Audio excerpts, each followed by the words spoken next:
بسم اللہ الرحمن الرحیم وکذالک قولہ تعالی احل لکم لیلۃ الصیام الرفث الی قولہ تعالی ثم اتموا الصیام الی اللیل۔ گفتگو چل رہی ہے اشارۃ النص میں، اور اسی کے ضمن میں یہ عبارت آئی ہے۔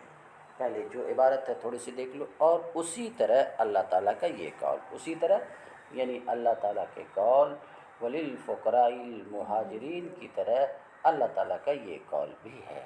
یہ تو عبارت کا ربط تھا، اصل مسئلہ سنو۔ تو اشارۃ النص میں گفتگو چل رہی ہے، کس میں؟ اشارۃ النص میں۔ اس سے پہلے کس میں گفتگو ہوئی؟ عبارت النص میں۔ پھر سے ایک بات ذرا بہت تیزی سے سن لو، عبارت النص کیا ہے؟ تو جیسا کہ میں بار بار واضح کر چکا کہ عبارت النص کبھی بولتے ہیں اور اس سے مراد نفس عبارت، نفس الفاظ قرآن مراد لیتے ہیں۔ سن رہے ہیں؟ کبھی عبارت النص بولتے ہیں، اسی پر اشارۃ النص دلالت النص کو قیاس کرو گے۔ کبھی عبارت النص بولتے ہیں اور اس سے اصولیین مراد لیتے ہیں عبارت النص سے ثابت ہونے والا معنی، المعنی الثابت بعبارت النص۔ سن چکے؟ بار بار بول چکا ہوں۔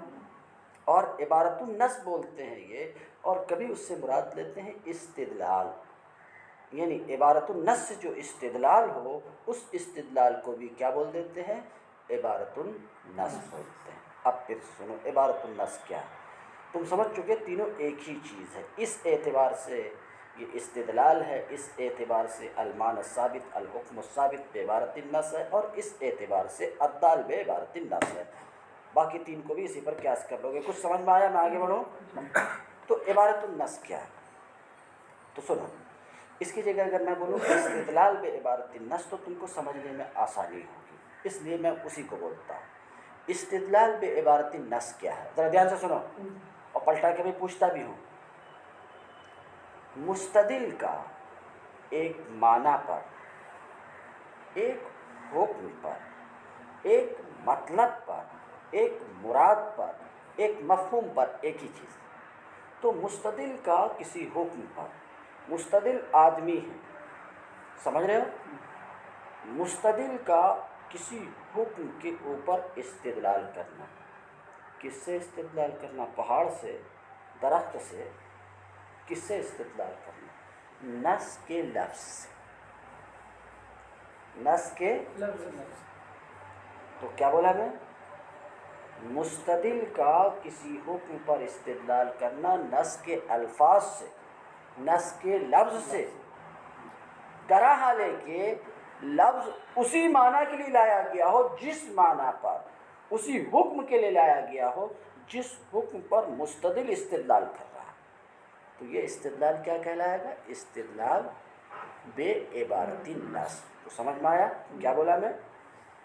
مستدل کا ایک حکم پر نص کے الفاظ سے استدلال کرنا، درا حالے کہ نص کے الفاظ اسی حکم، اسی معنی، اسی مفہوم، اسی مراد، اسی مطلب کے لیے لایا گیا ہو، تو یہ استدلال کیا کہلاتا ہے؟ استدلال بعبارت النص۔ یہ حکم اور معنی جو ثابت ہوا اس وقت، یہ وہ معنی ہے جو عبارت النص سے ثابت ہے، المعنی الثابت بعبارت النص، الحکم الثابت بعبارت النص۔ اور خود یہ الفاظ کیا ہے؟ الدال بعبارت النص، یعنی عبارت النص کے طور پر اس حکم اور معنی پر دال ہے۔ کتنا سمجھ میں آیا؟ مثلاً یہی اللہ تعالیٰ کو کہا احل لکم لیلۃ الصیام الرفث، روزے کی شب میں تمہارے لیے رفث، اپنی بیوی سے ملنا حلال کیا گیا۔ سن رہے ہو؟ سن رہے ہو؟ تو اب مستدل استدلال کرتا ہے، سن رہے ہو؟ مستدل آدمی ہوتا ہے مجتہد، تو مستدل استدلال کرتا ہے کہ روزے کی شب میں اپنی بیوی سے ملنا جائز ہے۔ سن رہے ہو؟ تو جواز پر استدلال کر رہا ہے، جواز رفث پر استدلال کر رہا ہے۔ کون؟ مستدل۔ کس سے؟ نس کے الفاظ سے احل لکم لیلۃ الصیام الرفث، سمجھ میں آ رہا ہے؟ نس کے الفاظ سے، اور یہ نس کے الفاظ اسی کے لیے لائے گئے ہیں، یہ الفاظ اسی کے لیے لائے گئے، اسی بات کو بتانے کے لیے آیا کہ ایسا کرنے کی تم کو اجازت دی جاتی ہے۔ تو اب دیکھو مستدل ایک معنی پر نس کے الفاظ سے استدلال کر رہا، پلو بول رہے نس کے الفاظ سے استدلال اور کر رہے ہیں۔ نس کے یہ الفاظ اسی معنی کے لیے لائے گئے ہیں، تو یہ کیا ہوا؟ استدلال بے عبارت النص، مستدل کا استدلال بے عبارت النص، اور یہ حکم جواز رفث الثابت بے عبارت النص، اور یہ نظم احل لکم لیلۃ الصیام الرفث یہ نص الدال بے عبارت النص۔ اتنا سمجھ گئے؟ اتنا سمجھ میں آیا؟ تینوں چیزیں سمجھ میں آ گئی؟ اتنی سی بات تو ہو گئی۔ تو یہ تو عبارت النص سے ثابت ہے۔ یہاں جو شارح لایا ان کو عبارت النص نہیں سمجھانا، وہ تو سمجھا چکے ہیں، میں تم کو سمجھا دیا تا کر کے پہلے نہیں سمجھے ہو تو اب سمجھ جاؤ۔ ان کو یہاں اشارت النص سمجھانا اصل میں۔ اب سنو کیا ہے؟ احل لکم لیلۃ الصیام الرفث، پھر اس کے آگے قرآن میں ثم اتموا الصیام الی اللیل، دونوں کو مکس کرو تو روزے کی شب میں اپنی بیوی سے ملنے کی اجازت کب؟ لیلہ، رات میں۔ اور لیلہ کسے کہتے ہیں؟ لیلہ کسے کہتے ہیں؟ غروب شمس سے طلوع شمس تک کو، یعنی طلوع شمس سے میری مراد یہ ہے کہ صبح صادق، طلوع شمس پر ذرا سا اعتراض ہو سکتا ہے، صبح صادق تک کو کیا بولتے ہیں؟ لیلہ بولتے ہیں۔ تو لیلہ کسے بولو؟ غروب شمس سے صبح صادق تک یہ لیلہ ہے، رات ہے، رات ہے کہ نہیں؟ اچھا، اس میں مباشرت کی اجازت ہے، اللہ تعالیٰ کے قول احل لکم لیلۃ الصیام الرفث، اس پورے حصے میں اجازت ہے کہ نہیں؟ اس پورے حصے میں اجازت ہے؟ اچھا اجازت ہے۔ اور پھر اللہ تعالیٰ کا کیا حکم ہے؟ اتموا الصیام، پھر کیا حکم ہے؟ روزے پورے کرو۔ اب روزہ پورا کرنے کا حکم، آخر شب تک مباشرت کی اجازت، اور اس کے بعد متصل لمحے سے روزہ پورا کرنے کا حکم۔ تو اب ظاہر سی بات ہے جب شب کے آخری حصے تک مباشرت جائز ہے اور اس کے بعد ہی فوراً اللہ تعالیٰ نے حکم دے دیا ہے روزہ رکھنے کا، تو اس حکم پر عمل یعنی روزہ رکھنا یہ جنابت کی حالت میں ہوگا۔ کس حالت میں ہوگا؟ جنابت کی حالت میں ہوگا۔ سمجھ رہے؟ یہ بات سمجھ میں آئے کہ زبردستی مان رہے ہیں؟ اب یہ روزہ رکھنا کس حالت میں؟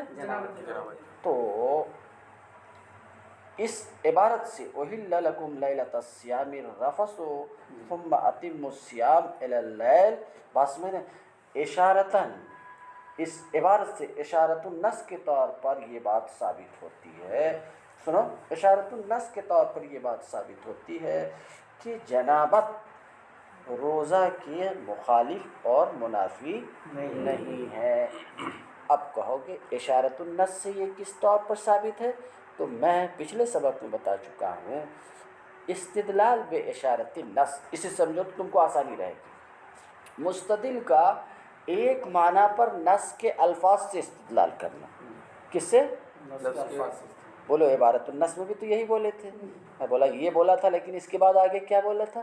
دراحال ہے کہ وہ الفاظ اسی معنی کے لیے لائے گئے ہیں، اب یہاں پر چینج کر رہا ہوں، یہ الفاظ اس معنی کے لیے لائے نہ گیا، یعنی یہ معنی نص کے الفاظ کا مدلول تو ہے لیکن مقصود نہیں ہے۔ اب تو استدلال بے اشارت النص سمجھا آپ نے؟ مستدل کا ایک معنی یا ایک حکم پر استدلال کرنا نص کے الفاظ سے، دراحال ہے کہ نص کے الفاظ اس معنی کے لیے لائے نہ گئے ہوں مگر نص کے الفاظ کی اس معنی پر دلالت ہوتی ضرور ہے۔ تو کون سے؟ اللیلہ، احل لکم لیلۃ الصیام الرفث، یہ اس بات پر دال ہے کہ شب میں اجازت ہے مباشرت کی،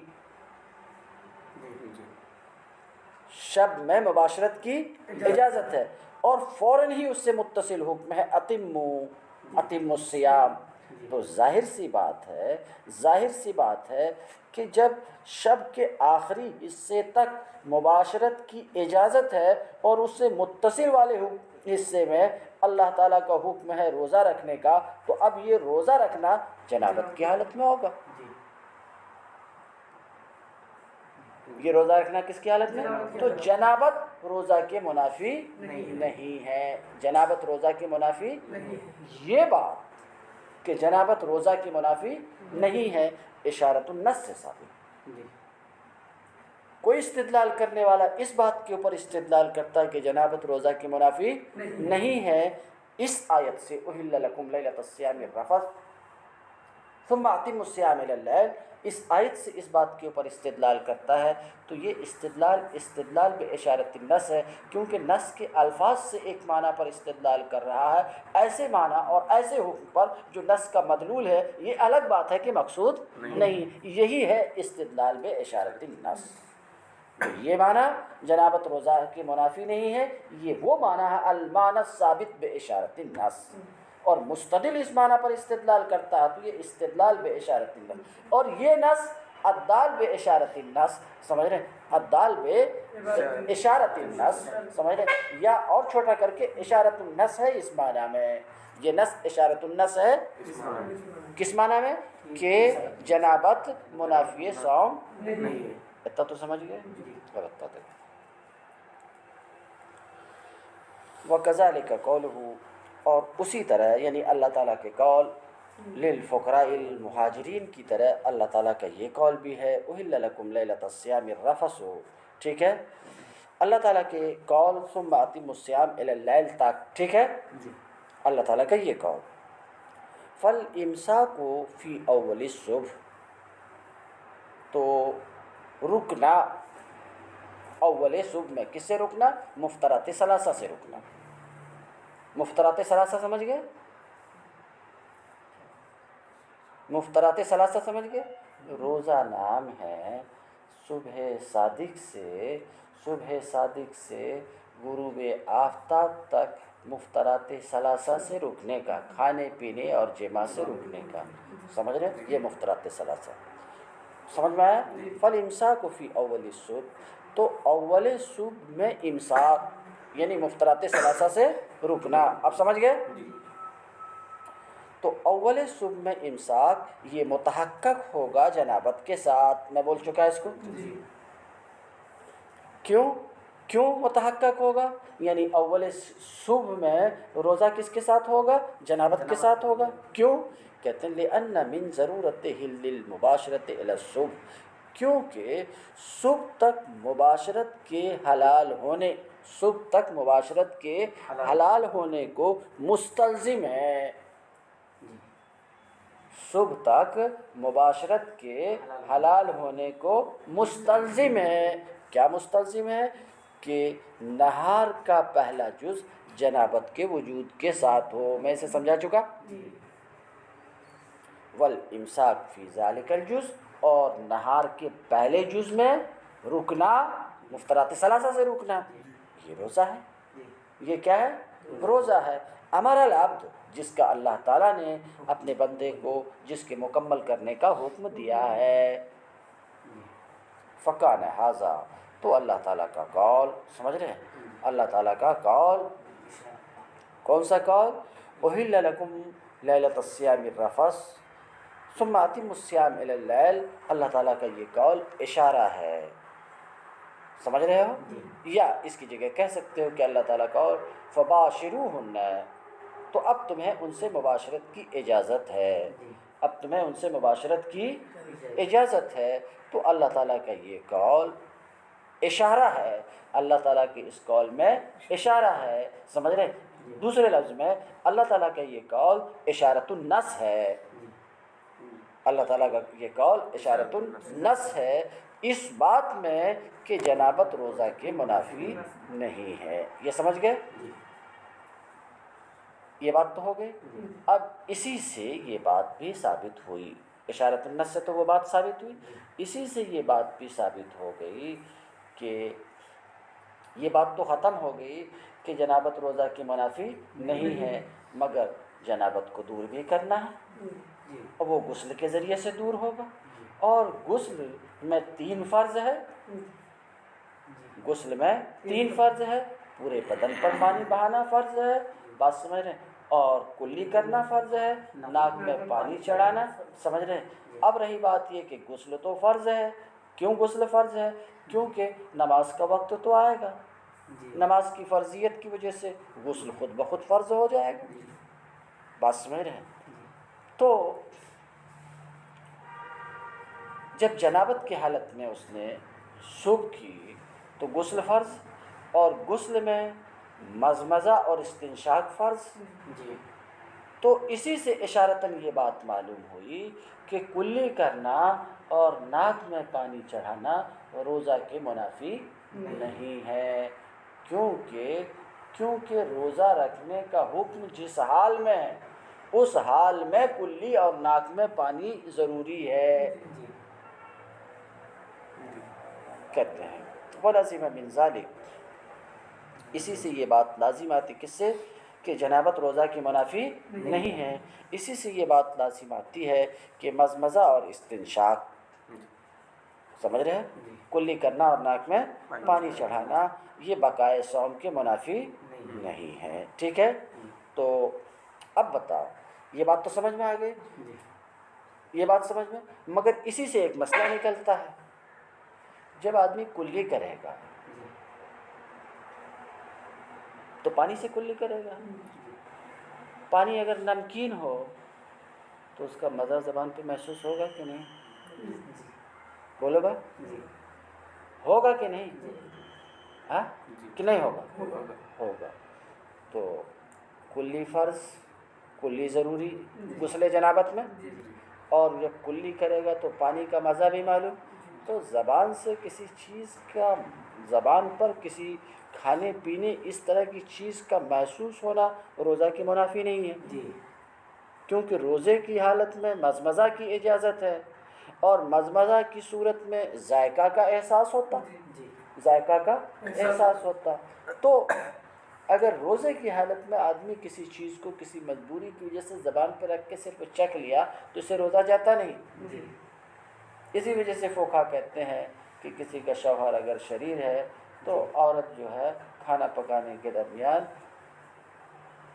چکھ سکتی کہ ذرا نمک زیادہ تو نہیں ہے، مرچی زیادہ تو نہیں، صرف چکھنے کی بات ہے، کھانے کی بات نہیں. نہیں، کھانا نہیں، چکھنا الگ ہے، چکھ کے زبان پہ رکھ کے مزہ.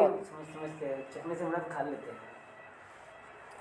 اب لوگاں کیا سمجھتے ہیں وہ نہیں، کتاب میں کیا ہے وہ اتنا میں بولتا ہوں، کیونکہ لوگ تو الگ الگ طرح کے ہیں. مدرسے سے پورے لڑکے کو بلا کے پٹوا دیتے ہیں. لڑکے سوچتے ہیں کہ ہمارے ساتھ بڑی مہربانی کر رہے ہیں، ہم کو بلا رہے ہیں. کھانا 3 دن بند ہو جاتا تو اس کا پیسہ بھی نہیں دیتے. ایسے ایسے لوگ رہتے ہیں. 3 دن بند ہوا تھا کہ نہیں جی؟